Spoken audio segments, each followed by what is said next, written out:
నమస్తే. ప్రస్తుతం మనతో పాటు సీనియర్ జర్నలిస్ట్ భరద్వాజ్ ఉన్నారు. ఆయనతో మాట్లాడదాం. నమస్తే సార్. నమస్తే సార్, ఏపీ గన్నవరం ఎయిర్పోర్ట్కి నేమ్ చేంజ్ చేయాలి, అది కూడా ఎన్టీఆర్ రామోజీ పేర్లతో ఉండాలి అని చెప్పేసి ప్రతిపాదన తీసుకొచ్చారు అని చెప్పి సీఎం చంద్రబాబు నాయుడు అన్నారు అని చెప్పి వార్త వస్తుంది. లేదు, చంద్రబాబు నాయుడు అనడం కాదండి. చంద్రబాబు నాయుడు గారి దగ్గరకు ఒక ప్రతిపాదన వచ్చింది. ఓకే, చంద్రబాబు నాయుడు ఆ ప్రతిపాదన తీసుకొచ్చింది కూడా ఎడిటర్స్ గిల్ట్ అని ఒకటి ఉంటుంది సంస్థ, వాళ్ళ సౌత్ విభాగం నుంచి ఇది ఒక ప్రతిపాదన వచ్చింది.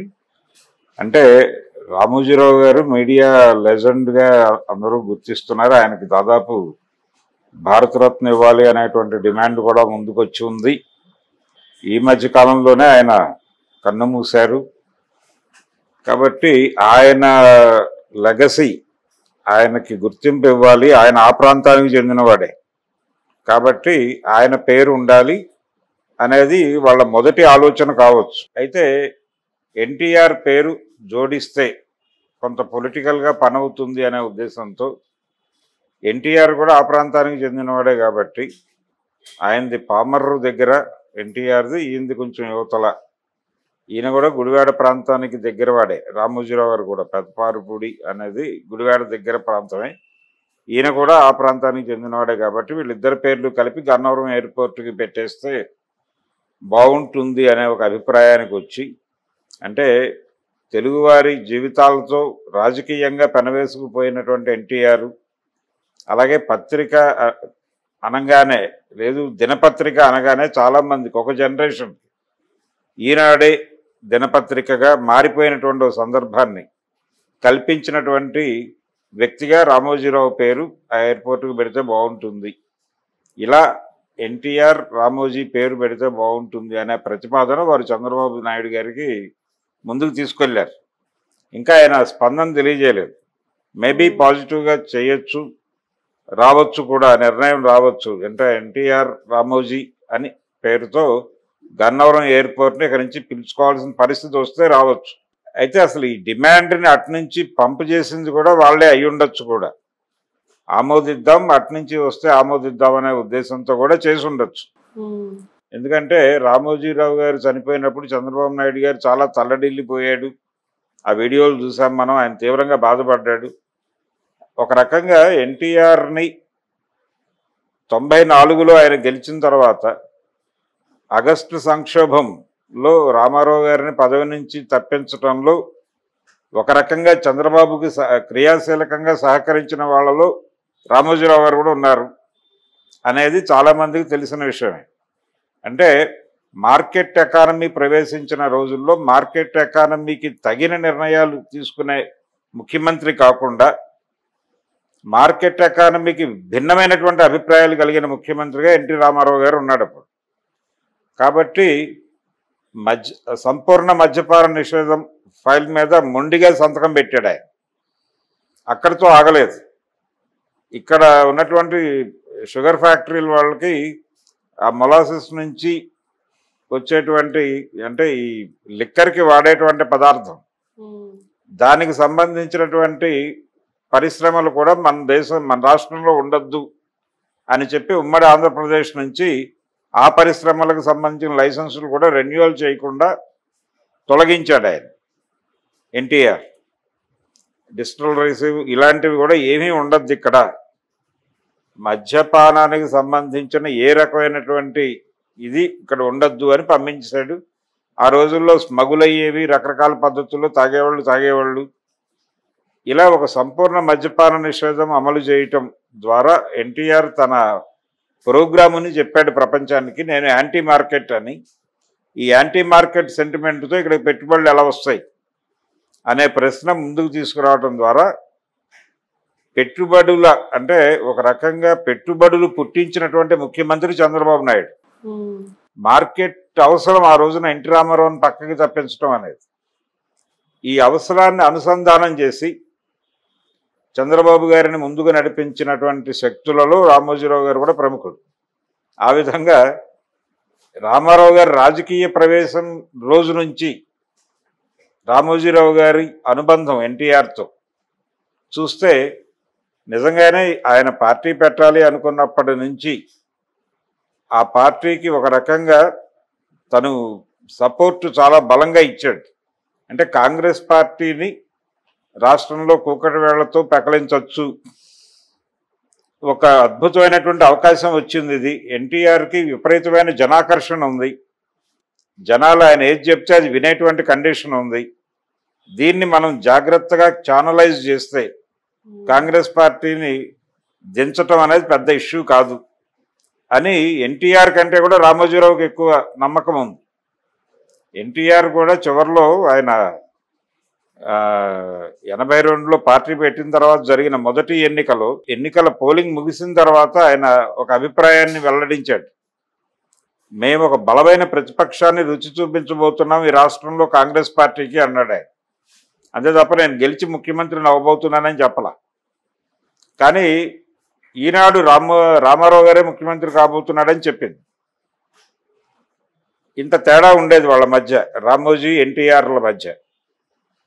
రామోజీ గారు ఎన్టీఆర్ గారికి విపరీతంగా ఆయన అడిగినా అడగకపోయినా సలహాలు చెప్తూ ఉండేవాడు నిరంతరం.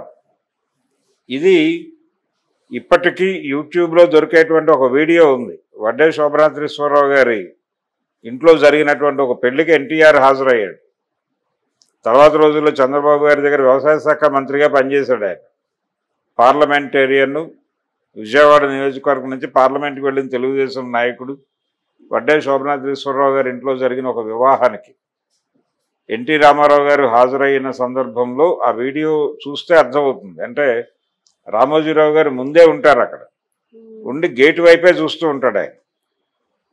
ఫైనల్గా కారు వస్తుంది, కాన్వాయ్, సీఎం గారి కాన్వాయ్ వస్తుంది, రామారావు గారు దిగుతాడు కాషాయ వస్త్రాల్లో. దిగిన తర్వాత ఈయన వెంటనే ఆయన చెవి దగ్గరే ఉంటాడు. మొత్తం వీడియో అంతా ఆయన భోజనం చేస్తున్నా ఆయన పక్కనే ఉంటాడు, ఆయన ఎవరితో మాట్లాడుతున్నా ఆయన పక్కనే ఉంటాడు. అంటే ఎంతగా ఎన్టీఆర్ని తన కంట్రోల్లోకి తీసుకోవటానికి రామోజీరావు గారు తాపత్రయపడ్డాడు అనేది ఆ వీడియోలో చూడొచ్చు.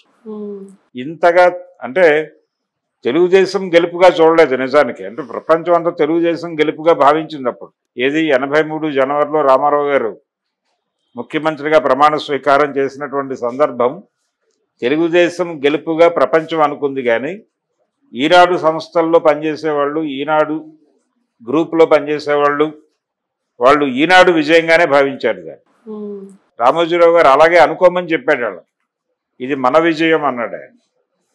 ఆ రోజు బ్యానర్ ఐటమ్ ఏమిటి, తెలుగుదేశం పార్టీ గెలిచిన రోజు తెలుగుదేశం సూపర్ హిట్ అని పెట్టాడు ఆయన. ఈనాడు బ్యానర్ తెలుగుదేశం సూపర్ హిట్ అని. అలా రామారావు గారు, రామోజీరావు గారు వీళ్ళిద్దరి మధ్య గద్దర్ గారి పాట ఒకటి ఉంది. ఎన్టీ రామారావు గారు ఎన్నికల్లో గెలవగానే అన్నా వచ్చిండో రామన్నా వచ్చిండో అని ఒక పాట రాశాడు గద్దర్. రామరాజ్యం తెస్తానని గెంతులు గెంతి దుంకులు దుంకి అన్నా వచ్చిండో అని ఓ పాట.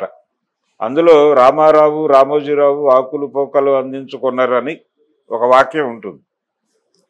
ఇలా తెలుగుదేశం పార్టీకి కరపత్రంగా ఈనాడు నడిచింది అనేటువంటి అభిప్రాయం కూడా చాలా మందిలో ఉండేది.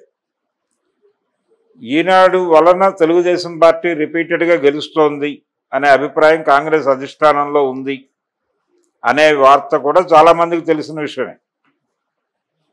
ఈనాడుని కంట్రోల్ చేయటం ఎలా అనేది సోనియా గాంధీ గారు చాలా కాలం మేధోమథనం చేసేవారు అని కూడా చాలా మందికి తెలుసు.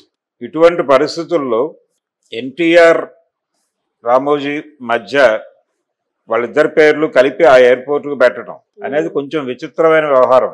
అంటే వాళ్ళిద్దరూ ఒక దశలో, అంటే చివరి దశలో ఇద్దరూ తిట్టుకున్నటువంటి పరిస్థితి. 94 రామారావు గారు గెలుపు, 95లో ఆయన పదవి నుంచి తప్పుకోవాల్సిన పరిస్థితి రావటం. ఈ నేపథ్యంలో రామారావు గారికి రామోజీరావు గారికి పచ్చగడ్డి వేస్తే భగ్గుమనేటువంటి పరిస్థితి. చాలా సీరియస్గా ఒకళ్ళ మీద ఒకళ్ళు క్రిటిసిజం పెట్టుకున్నారు. ఆయన రామోజీరావు గారిని చాలా బలంగానే క్రిటిసైజ్ చేశాడు ఎన్టీఆర్. అలాగే ఎన్టీఆర్ని ఈ టైంకి తగని ముఖ్యమంత్రిగా ప్రొజెక్ట్ చేసే ప్రయత్నం ఈయన చేశాడు. ఆ తర్వాత నిజానికి మద్యపాన నిషేధం జనంలోకి వెళ్ళాలి ఈ నినాదం అనే ఉద్దేశంతో రామోజీరావు గారు ఒక పేజీని మద్యపాన నిషేధం ఉద్యమానికి డెడికేట్ చేసి నడిపాడు. ఈనాడులో ఒక పేజీ మద్యపాన నిషేధానికి డెడికేట్ చేసి కార్టూన్లు కూడా అవే కార్టూన్లు, మద్యపాన నిషేధానికి అనుకూలమైనటువంటి కార్టూన్లు, తాగుబోతుల మీద సెటైర్లు వేస్తూ వేసేటువంటి కార్టూన్లతోనే పత్రిక నడిపాడు ఆయన. అంత డెడికేటెడ్గా తెలుగుదేశం విజయం కోసం 94లో ఈనాడు పనిచేసింది. అయినప్పటికీ రామారావు గారికి నమ్మకం లేదు ఆ ఎన్నికల్లో కూడా. ఆయన బీఎస్పీతో పొత్తు పెట్టుకోవాల్సి వస్తుందేమో అనుకున్నాడు, హంగ్ ఏర్పడుతుంది అని మాట్లాడాడు ఆయన. కానీ అంతకు ముందు 2 ఎన్నికల్లో తెలుగుదేశం గెలిచిన సీట్ల కంటే 94 ఎన్నికల్లో ఎక్కువ సీట్లు గెలుచుకుంది రికార్డు స్థాయిలో. అదొక విచిత్రం. ఆ గెలుపు తర్వాత ఎన్టీఆర్ని ఎలా కంట్రోల్ చేయాలి అనేది అర్థం కాలేదు రామోజీకి.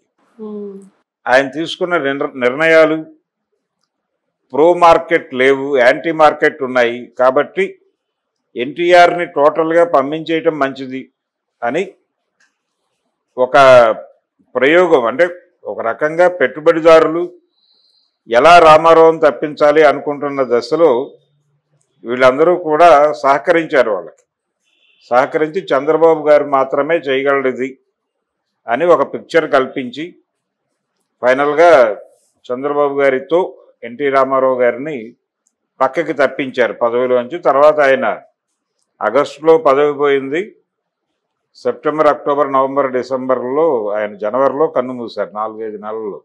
ఇదొక అదృష్టం.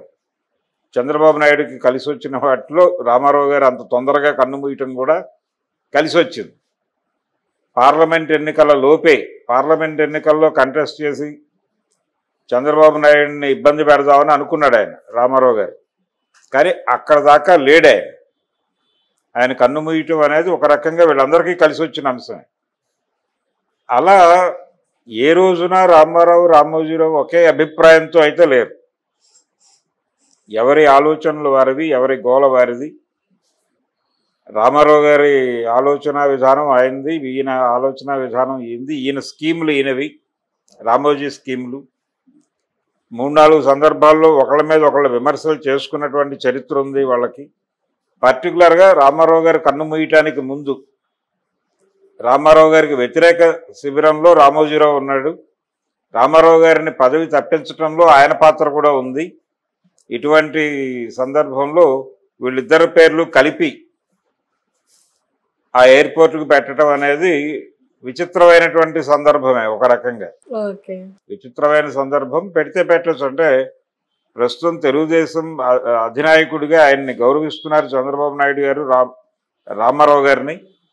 అలాగే అంటే చంద్రబాబు గారు ఏమనుకున్నాడంటే ఎన్టీఆర్ అంటే చాలా సందర్భాల్లో ఒక జంక్షన్ వస్తుంది, ఒక బీభత్సమైనటువంటి ప్రజాకర్షణ కలిగినటువంటి నాయకులు వాళ్ళ అవతార పరిసమాప్తి ఎలా ఉంటుంది అనేది మహాత్మా గాంధీ ఎపిసోడ్ చూస్తే అర్థమవుతుంది. జవహర్లాల్ నెహ్రూ, పటేల్ లాంటి స్ట్రాంగ్ గాంధీ అనుయాయులే మహాత్ముడు భౌతికంగా మరణించి విగ్రహంగా మారితే బాగుండు అని అనుకున్నారు. స్వతంత్రం వచ్చేసిన తర్వాత వాళ్ళ కోరిక హిందూ మహాసభ తీర్చింది, అది వేరే గొడవ. గాంధీ గారు విగ్రహంగా మారిపోయాడు. లేకపోతే ఆయన కాంగ్రెస్ పార్టీని రద్దు చేయటం లాంటి చాలా ఆలోచనలు ఉన్నాయి ఆయనకి. అలాగే చంద్రబాబు కూడా ఎన్టీఆర్ భౌతికంగా వెళ్ళిపోయి విగ్రహంగా మారాలని కోరుకున్నాడు. ఆ కోరిక నెరవేరింది 5 నెలల్లోనే లక్కీగా. నెరవేరటంతో రామారావు గారి విగ్రహం లేని ఊరు వీధి లేకుండా చేశారు. ఊరున్న ప్రతి వీధిలోనూ ఎన్టీఆర్ విగ్రహాలు పెట్టారు. ఆ పెట్టడం అనేది ఆయనకి కృతజ్ఞత చెప్పడమే. కృతజ్ఞత అంటే నన్ను ఇబ్బంది పెట్టకుండా 5 నెలల్లో మీరు వెళ్ళిపోయి నన్ను కాపాడారు అని చెప్పుకోవడం ఒక రకంగా.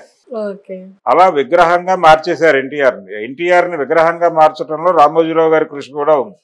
అందుకని రామోజీరావు గారి పేరే స్ట్రైట్గా పెట్టచ్చు దానికి, మొహమాటం లేకుండా. కాకపోతే ఈ రోజుకి ఎన్టీఆర్ పేరు చెప్పుకోకపోతే ఆయనకి ఇబ్బంది చంద్రబాబుకి. అందుకని ఎన్టీఆర్ పేరు కూడా కలిపేయాలి అనేటువంటి ఆలోచన బహుశా ఆయనే వీళ్ళకి చెప్పి, ఈ ఎడిటర్స్ గిల్డ్ సౌత్కి చెప్పి ఈ ప్రతిపాదనతో మీరు రండి, నేను ఓకే చేస్తాను అని చెప్పి కూడా ఈ ప్రతిపాదన చేయించుకుని ఉండొచ్చు ఆయన. ఓకే. మేబీ రేపు ఎప్పుడో కేబినెట్ సమావేశం ఉంది, ఆ కేబినెట్ సమావేశం సందర్భంగా ఈ నిర్ణయం బయటకు రావచ్చు. ఒకవైపు అంటే గన్నవరం ఎయిర్పోర్ట్ ముఖద్వారానికి ఒకవైపు రామారావు గారి బొమ్మ, రెండో వైపు రామోజీరావు గారి బొమ్మ పెట్టి ఎన్టీఆర్ రామోజీ విమానాశ్రయంగా గన్నవరం ఎయిర్పోర్ట్ మారబోతోంది అనేది ప్రస్తుతానికైతే అర్థమవుతోంది. చూడాలి, గవర్నమెంట్ డెసిషన్ వచ్చాక అది జరిగిపోతుంది. పెద్ద ఇబ్బంది పెట్టడు. ఆ నిర్ణయాన్ని ఆమోదించడం అనేది చంద్రబాబు గారికి ఇష్టమైనటువంటి పనే. ఎందుకంటే తనని ముఖ్యమంత్రిని చేయటంలో వాళ్ళిద్దరి పాత్ర ఉంది. ఒక రకంగా తనని ఆ స్థాయికి తీసుకొచ్చిన వాడు ఎన్టీఆర్, అందివచ్చిన అవకాశాన్ని పుచ్చుకునేందుకు సహకరించిన వాడు రామోజీరావు. అందుకనే రామోజీరావు గారు అంటే ఆయన చనిపోయిన తర్వాత ఆ పాడె మోసాడు ఈయన చంద్రబాబు గారు. మొన్న రామోజీ గారి మరణానంతరం కన్నీరు పెట్టుకున్నాడు, ఆయన కన్నీరు మున్నీరు అయ్యాడు. కాబట్టి ఆ బాండింగ్ ఉంది వాళ్ళ మధ్య, ఆ బాండింగ్ ఉంది. ఆయన కూడా జగన్మోహన్ రెడ్డి ఓడిపోవటం దాని మీద చాలా అగ్రెసివ్గా మాట్లాడారు వీళ్ళందరూ. అంటే జగన్ ఓటమి కోసం ఇప్పుడు భీష్ముడు ఎలాగైతే అంపశయ్య మీద ఉండి ఉత్తరాయణ పుణ్యకాలం వచ్చే వరకు ఉండి అప్పుడు చనిపోయాడు, అలాగే జగన్మోహన్ రెడ్డి ఓడిపోయిన తర్వాత చనిపోవాలి అనుకుని రామోజీరావు గారు అలా భీష్ముడిలాగా అంపశయ్య మీద ఉండి చనిపోయాడని చెప్పి పవన్ కళ్యాణ్ గారు మాట్లాడాడు.